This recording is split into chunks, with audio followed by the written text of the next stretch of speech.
I have a theory. I think the tax office has quietly franchised itself. Every year I seem to be doing more of its job. Employers, customers, and other random groups of people are turning into unpaid involuntary regional branches for public revenue collection and administration. Sometimes it makes sense to administer taxes at the point of sale or payment, and sometimes it's just expedient. Some funding mechanisms are politically toxic or inefficient. Some beneficiaries of public value can't pay. So the costs and effort get shared around between groups just because it works. Works for who? Now I administer retirement savings, fund domestic violence supports as paid leave, and absorb new public holidays that increase my costs without reducing my workload. None of that has anything to do with me. True, but if we waited for governments to deliver fully funded, centrally administered solutions to all those problems, we might not have any solutions at all. I don't understand how they choose who pays. Why should paying customers get stuck with higher fees to cover hardship programs for other customers? Doesn't that just push more of us into hardship? If private home buyers pay more so developers build affordable housing, doesn't that just make all housing less affordable? Then the deposit interest from their lawyer's trust account goes to fund legal aid instead of going back to them. One or two of those things might look clever, but altogether it looks like shadow taxation without representation.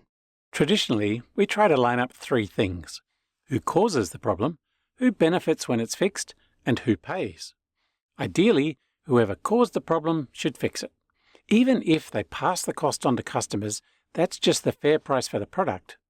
If we can't find or tax the source, then it makes sense for the beneficiary to pay for the fix. If we can't find them, or they can't pay, then we all pay together through the tax system for outcomes we agree are important. Shadow mechanisms add a fourth option: hand the bill to someone standing nearby and hope they don't notice.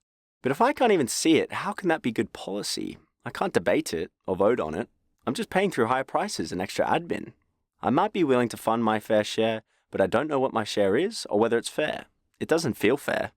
Once public funds are collected as extra costs or compliance, reporting, or just part of doing business, it's harder to recognize costs or judge value.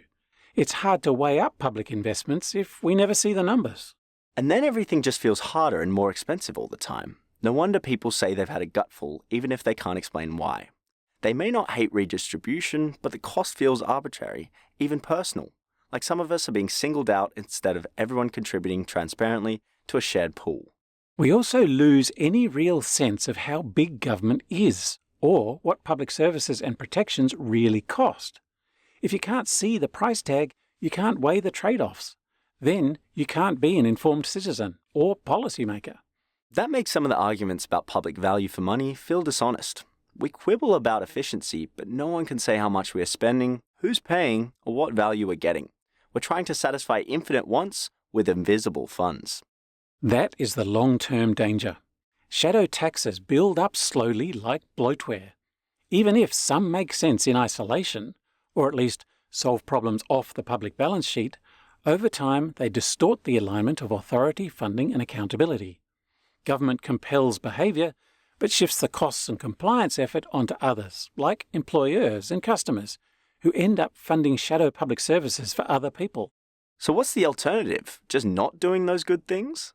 Many of these policies do important work, but demonstrating value for money depends on transparency, and preserving social license depends on fairness. We need to be honest about who's paying, how much, for what, and why.